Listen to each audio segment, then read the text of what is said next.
நேற்று திருவண்ணாமலையில் திமுக இளைஞரணி வடக்கு மண்டல நிர்வாகிகள் சந்திப்பு கூட்டம் நடைபெற்றது. இதில் கலந்து கொண்டு திமுக தலைவரும் தமிழக முதல்வரான ஸ்டாலின் பேசும்பொழுது, பீகாரை ஜெயித்து விட்டோம், அடுத்த டார்கெட் தமிழகம்தான் என்று அமித்ஷா சொல்கிறார். அவர் மட்டுமல்ல, சங்கி படையே கூட்டி வந்தாலும் தமிழகத்தில் ஒன்றும் செய்ய முடியாது என பேசினார்.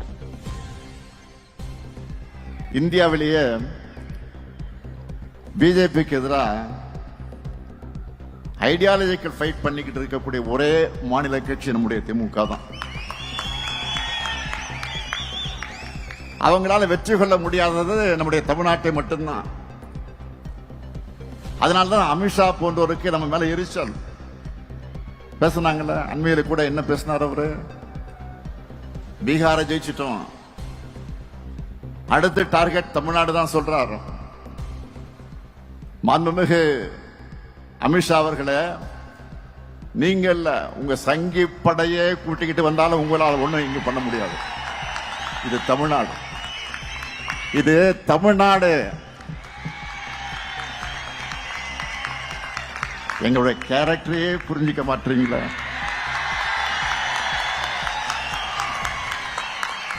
அன்போட வந்தா அரவணைப்போம்.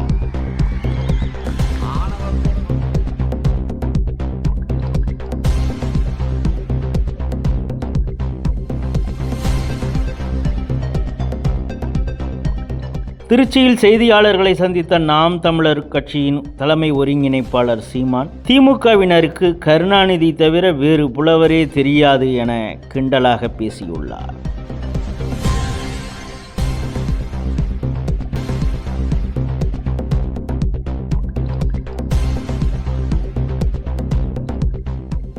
கோவில் நிலங்களை மீட்பதில் காலதாமதம் செய்தது தொடர்பான நீதிமன்ற அவமதிப்பு வழக்கில் அறநிலையத்துறை கமிஷனர் உள்ளிட்ட 4 அதிகாரிகள் நேரில் ஆஜராகி விளக்கம் அளிக்கும்படி சென்னை உயர்நீதிமன்றம் உத்தரவிட்டுள்ளது.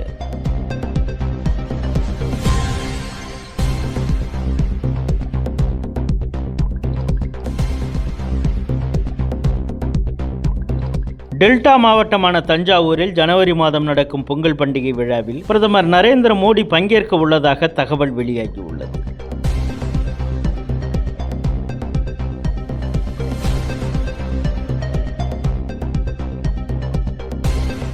தமிழக அரசின் செயல்பாடுகளாலும் அலட்சியத்தாலும் திருச்செந்தூர் சுப்பிரமணிய சுவாமி கோயில் கடல் அரிப்புக்கு உள்ளாகும் அபாயம் ஏற்பட்டுள்ளது என மதுரையில் விஸ்வ இந்து பரிஷத் மாநில இணை பொதுச் செயலாளர் சந்திரசேகரன் குற்றம் சாட்டியுள்ளார்.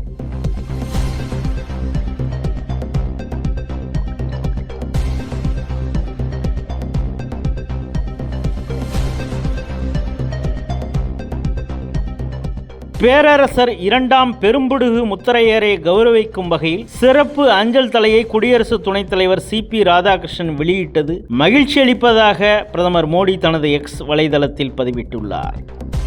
டெல்லி அஞ்சல் வட்டத்தின் தலைமை அஞ்சல் இயக்குனர் கர்னல் அகிலேஷ் குமார் பாண்டே பாரத துணை குடியரசுத் தலைவர் மாண்புமிகு திரு CP ராதாகிருஷ்ணன் அவர்களுக்கு வழங்குகிறார்.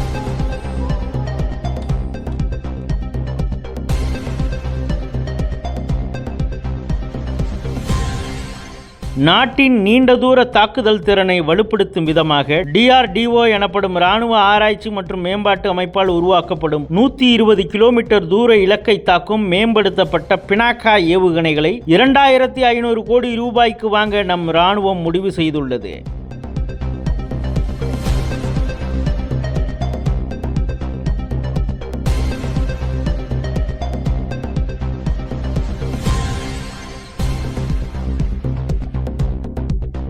பிரபல ஃபோர்ப்ஸ் பத்திரிகை வெளியிட்டுள்ள 2025க்கான உலகின் சக்தி வாய்ந்த பெண்கள் பட்டியலில் நம் நாட்டைச் சேர்ந்த 3 பெண்கள் இடம்பெற்றுள்ளனர். இந்த பட்டியலில் பாஜக மூத்த தலைவரும் மத்திய நிதி அமைச்சருமான நிர்மலா சீதாராமன் 24வது இடத்தில் உள்ளார். நாட்டின் பொருளாதார கொள்கையை வடிவமைப்பதில் முக்கிய பங்காற்றியதற்காக அங்கீகரிக்கப்பட்டுள்ளார்.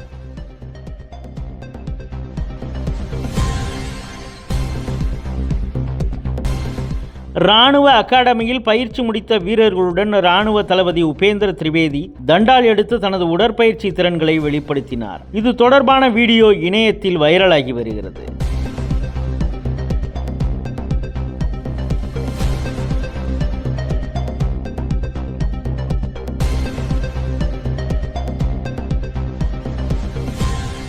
கேரள உள்ளாட்சி தேர்தலில் ஆளும் இடதுசாரி ஜனநாயக கூட்டணி பெரும்பாலான இடங்களில் திருவனந்தபுரம் மாநகராட்சியை தன்வசப்படுத்தியுள்ளது பாஜக கூட்டணி.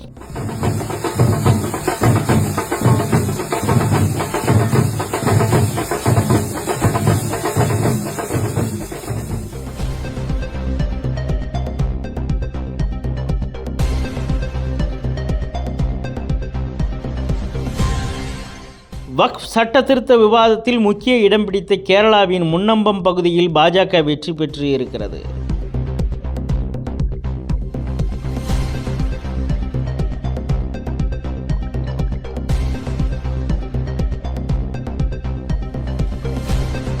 மகாராஷ்டிராவில் நிலபேர சர்ச்சையில் தன் மகன் பார்த் பவார் சிக்கியிருக்கும் சூழலில் அவரது தந்தையும் அம்மாநில துணை முதல்வருமான அஜித் பவார் விதிகளை மீறிய நிலப்பத்திரங்களை பதிவு செய்வதை வருவாய்த்துறை அதிகாரிகள் தவிர்க்க வேண்டும் என தெரிவித்துள்ளார்.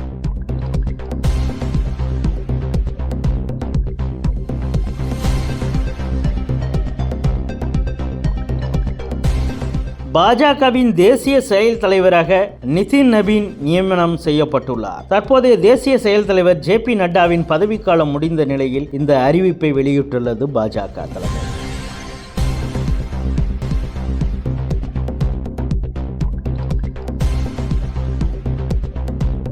முன்னாள் சட்ட செயலாளரான ராஜ்குமார் கோயல் மத்திய தகவல் ஆணையத்தின் அடுத்த தலைமை தகவல் கமிஷனராக நியமிக்கப்படுகிறார்.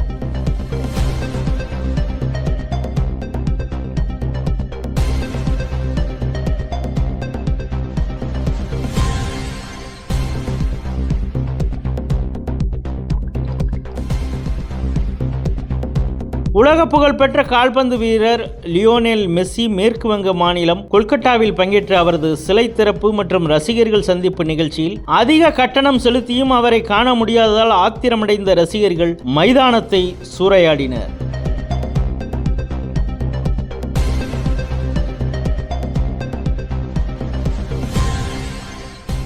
எங்களுக்கும் சொந்தமானதுதான் எனும் முழக்கத்துடன் பாகிஸ்தான் வகுப்பறைகளுக்குள் சமஸ்கிருதம் நுழைந்து புத்துயிர் பெறுகிறது. லாகூர் பல்கலைக்கழகத்தில் இது பாடமாக சேர்க்கப்பட்டுள்ளது.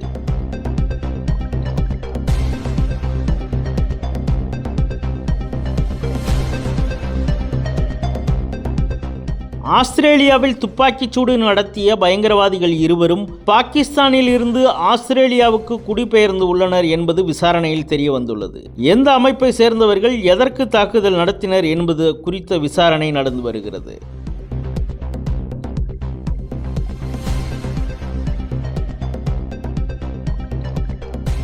ஆஸ்திரேலியாவில் யூதர்கள் மீது நடத்தப்பட்ட தாக்குதலுக்கு கண்டனம் தெரிவித்துள்ள இஸ்ரேல் பிரதமர் பெஞ்சமின் நேதன்யாகு அந்நாட்டு அரசு யூத எதிர்ப்பு வாதத்தை தூண்டிவிட்டது என தெரிவித்துள்ளார்.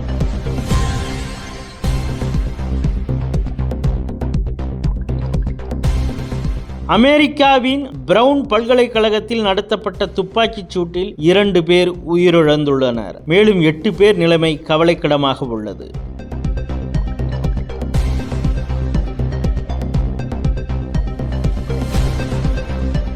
இந்தியாவுக்கு எதிராக 50% வரி விதிக்கும் அதிபர் டிரம்பின் அறிவிப்பை ரத்து செய்ய வேண்டும் என்ற தீர்மானம் அமெரிக்க பாராளுமன்றத்தில் கொண்டு வரப்பட்டுள்ளது.